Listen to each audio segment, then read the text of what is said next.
Ang nakikita po ninyo sa kasalukuyan nito ang Bulkang Mayon, ang isang napakagandang hugis na bulkan na matatagpuan lang sa Pilipinas. At ito rin yung isa sa pinagmamalaking tourist spot sa buong Pilipinas. At kahit ilang beses na itong pumutok itong bulkan na ito, pero nananatili pa rin ang kanyang kagandahan. Ang bulkang ito ay matatagpuan dito sa bahagi ng Albay. Talunggit ang lugar na ito ay kilalang kilala sa Hugis Cove.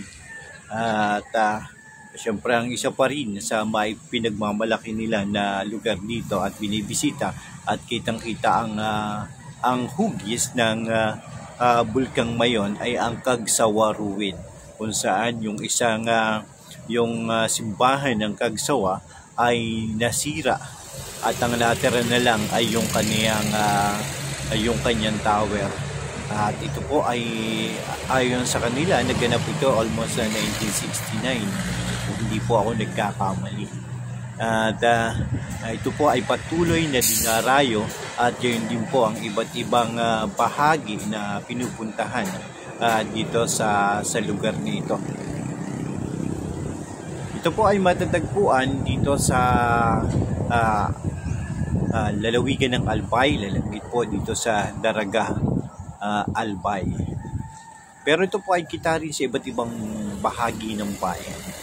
Pero mas malapit po ang Daraga, Albay sa kanya. Ito po makikita ninyo kung mapapagmasdan ninyo.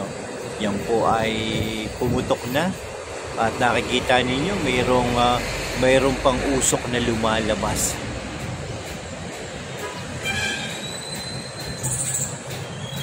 At patuloy rin yan na nagbubugan ng lava, nagbubugan ng apoy. At yung mga binuganad na ibaba sa babang bahagi ay matabang lupa yan. Kaya lang, siyempre kailangan din na lagi naghahanda dahil nga hindi naman agad o alam kung kailan niya ba puputok ang bulkan ito. Paano nakakatulong ang Bulkang Mayon? Una, nakakatulong ang Bulkang Mayon sa pamamagitan ng kanyang mga sa kanyang ibinugang lava, or yan po yung kasi hindi naman totally siya lava, may mga parang mga buhangin. Kapag siya po ay napahalo sa lupa, natagla na at ito ay naulanan at parang naproseso na, ay ito ay nagbibigay ng isang napakataba na lupa para sa mga halaman. At ang mga maghahalaman dito ay sumasagana ang ani kapag ganun yun nangyayari. Pero nga, kapag ito ay nagmanya or pumutok, ay nagiging rin sanhi na pagkasira ng mga pananim. Ano pa yung naitulong ng Bulkang Mayon? Sa kasalukuyan, ang isa sa naitulong ng Bulkang Mayon sa nakapalibot sa kanyang mga bayan o mga lugar ay ang turismo. Turismo na nagbibigay ng marami ng iba't ibang klase ng trabaho.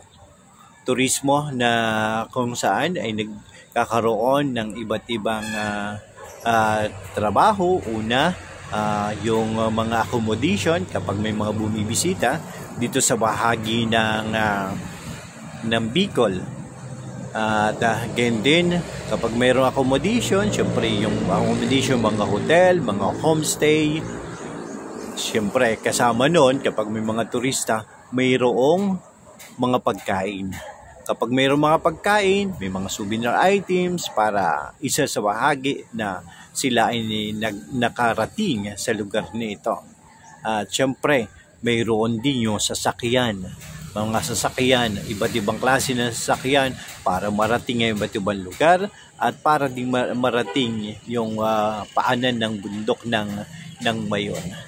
At yun din, malaki din ang naitulong nito sa mga tour guide, driver. Kaya napakalaking bagay ang naitulong ng Mayon. Hindi lang sa magsasaka, dahil ang mga magsasaka ay nagbibigay ng pagkain sa mga tao, sa mga turista. At sa iba pa, sa mga livestock din na hindi na lumalayo pa kung saan para makakuha lang ng mga pagkain.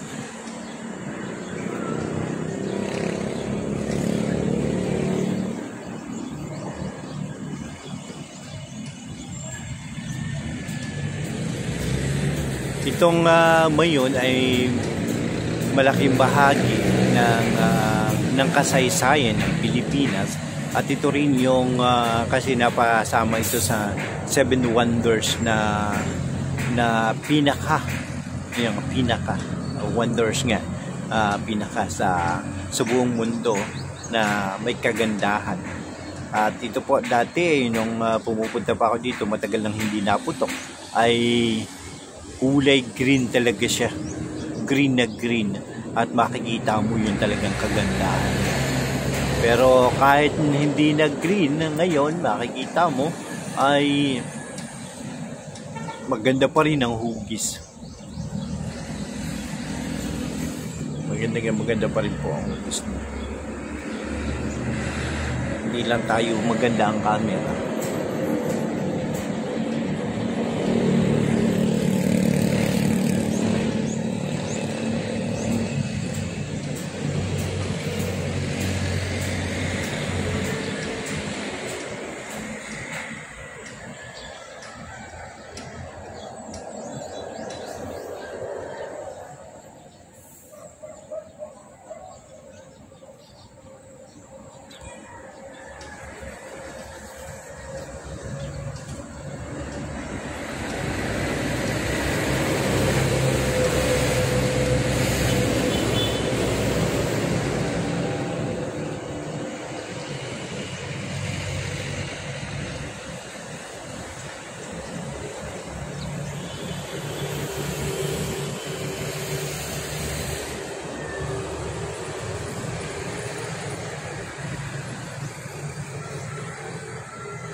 Hanap tayo sa isip at panaginip, ang pagpilit ng barkada.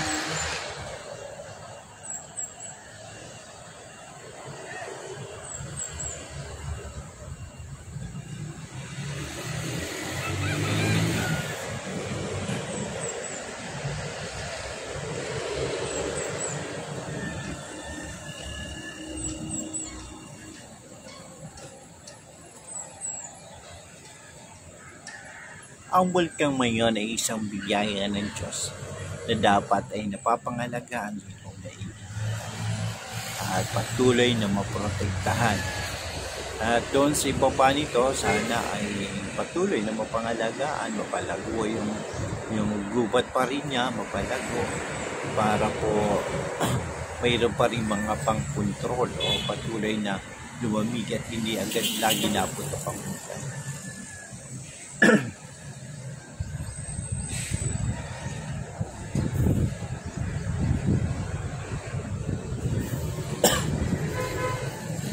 Yan po, huwag po nyo kalimutan na paki-subscribe po o paki-follow ang ating pong YouTube channel, Sander Bautista the Explorer, ang ating Facebook page, ang Sander Adventurista, at syempre po ang inyong ang aking Facebook account, Zaldi Bautista. Maraming po salamat at paki-share na lang din po. Ano nga ba yung masasabi ninyo sa kagandahan ng Mayon? At ano nga ba ang mga dapat pang gawin para ito ay mapangalagaan? Don't forget to subscribe, follow, and share. Good day po sa lahat.